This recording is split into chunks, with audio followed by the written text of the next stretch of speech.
Assalamualaikum warahmatullahi wabarakatuh. Semangat pagi. Ketemu lagi dengan channel GPS Coy, channel yang membahas sedikit tentang pengalaman saya dalam merawat burung kicau. Baiklah teman-teman, pada kesempatan kali ini saya akan mencoba membahas ide dari ciblek mania sekalian, yaitu masalah ciblek ya, yaitu yang disampaikan itu ciblek susah adaptasi dengan keramaian.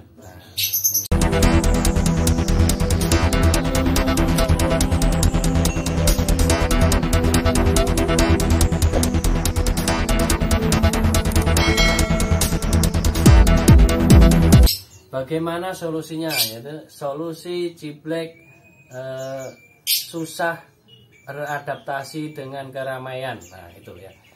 Jadi teman-teman gini, itu biasanya ciblek ombyokan yang seperti itu ya. Kalau ciblek ternakan, dia itu otomatis jinak, otomatis intinya itu ya enggak segerabak burung ombyokan lah gitu. Yang pasti itu burung ombyokan. Nah, terapinya itu ya seperti yang saya sampaikan di vlog saya kemarin ya. Jadi terapi-terapi itu dilakukan dulu ya kan, dilakukan dulu. Terus teman-teman juga harus memahami ciblek yang teman-teman miliki. Nah, memahaminya gimana? Dia itu sukanya apa ya kan, dia itu mandinya tiap apa kan gitu. Jadi teman-teman juga harus mempelajari itu. Jadi ketika habis mandi ya kan, apalagi dia makan pur begini teman-teman ya, pur halus begini, misalnya kita pagi ya kita ganti, pasti nanti sore itu kotor. Nah ketika kotor itu harus diganti air minumnya, karena dia biasanya sekaligus buat mandi gitu teman-teman ya. Jadi itu dulu teman-teman yang harus tahu. Jadi usahakan ngepur dulu. Kalau belum ngepur, adaptasinya ya agak susah teman-teman ya, harus dipurin dulu, pur total ya kan. Antara pur dan EF-nya ini udah ibaratnya dikasih sedikit, dia makan purnya lahap gitu ya. Seperti itu teman-teman ya. Kalau mau yang powerful ya pakai racikan saya. Ini bukan promosi ya, tapi emang banyak ciblek mania yang sudah merasakan hasilnya daripada racikan yang saya sampaikan di vlog saya. Jadi kalau bahan-bahannya lengkap, insya Allah hasilnya memuaskan gitu ya teman-teman. Jadi adaptasinya bagaimana? Yang pertama teman-teman itu harus punya gantungan di atas TV. Nah, ya, di ruang tamu kan, atau ruang keluarga kan. Nah di atas TV itu dibuatkan gantungan buat gantung ciblek gitu.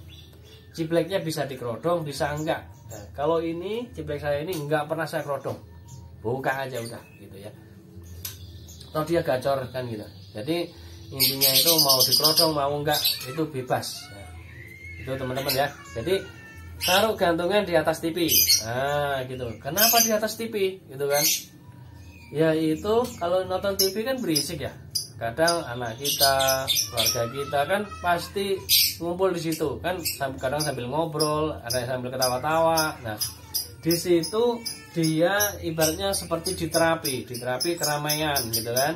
Nah, kalau posisi di situ dia sudah berani bunyi ya kan, sudah berani nembak-nembak gitu kan. Ya mungkin burn-burnnya belum keluar ya, tapi nembak-nembaknya atau nyeplak-nyeplaknya udah mulai, atau cicitnya itu udah mulai bunyi di situ, berani bunyi. Nah itu sudah modal awal ya.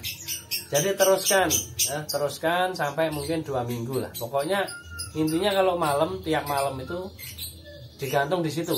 Karena kan kalau siang digantung di depan teras ya kan, digantung depan teras tapi agak tinggi gitu ya. Jadi jangan langsung rendah dulu teman-teman ya. Kan biasanya kan teras itu kan ada yang posisi tinggi, ada yang posisi kayak deket deket tempat duduk itu kan agak pendek. Nah itu pasang yang di tempat tinggi dulu gitu ya. Itu buat adaptasi pertama. Jadi jangan langsung pendek dulu ya. Sama di TV tadi ya, di atas TV.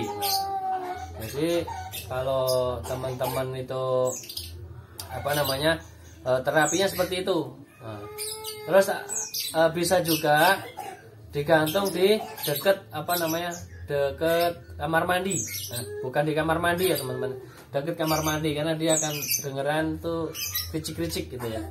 Kalau misalnya nih, misalnya pagi, habis timbun, ya kan, habis timbun, nah itu bisa ditaruh dekat kamar mandi, ya kan, dengar orang mandi, orang nyuci, kan kucuk-kucuk gitu. Nah, kalau misalnya siang itu bisa dipindahkan ke apa namanya yang tadi itu di atas TV, nah gitu ya. Jadi ini terapi emang agak agak membutuhkan apa ya, sikap kita ya, sikap kita sendiri. Kalau waktunya banyak seperti itu, ya kan. Kalau pagi taruh itu, kalau siang atau sore atau malam pas itu taruh di atas TV gitu. Gitu teman-teman ya. Itu terapi supaya dia itu bisa adaptasi. Nah, itu yang pertama. Nah, ketika diterapi di beberapa tempat tadi, di teras, di gantung tinggi sudah berani nembak, di atas TV sudah mulai nembak juga berani, terus sudah berani bunyi lah intinya gitu ya. Terus di apa namanya dekat kamar mandi dia udah berani bunyi. Nah, itu sudah modal awal ya teman-teman. Jadi modal awal untuk jiblek ini nanti untuk ditaruh di depan, nah, di depan dan agak bawah. Nah, gitu. Insya Allah kalau terapi yang di tempat tadi udah berani bunyi, itu ditaruh rendah udah oke, gitu teman-teman ya. Gitu. Jadi teman-teman bisa juga kalau misalnya di pinggir jalan yang banyak dilalui motor, itu kan, misalnya di pinggir jalan raya, apalagi teman-teman punya usaha gitu ya, usaha di pinggir jalan raya, udah gantungin aja agak tinggi dulu gitu ya. Gantungin agak tinggi, dia kan banyak tuh motor, mobil, wah bang-bang. Nah, itu bagus buat terapi dia gitu teman-teman ya. Itu saran dari saya untuk apa namanya jiblek susah adaptasi dengan apa namanya keramaian. Nah, semoga ini bisa membantu teman-teman ya. Apabila nanti masih bingung bisa ditanyakan di kolom komentar. Insya Allah langsung saya tanggapi apabila saya sedang megang HP. Seperti itu ya. Kalau memegang HP ada notifikasi, insya Allah langsung saya jawab. Gitu teman-teman ya. Ya demikian. Akhirnya wassalamualaikum warahmatullahi wabarakatuh. Semangat pagi.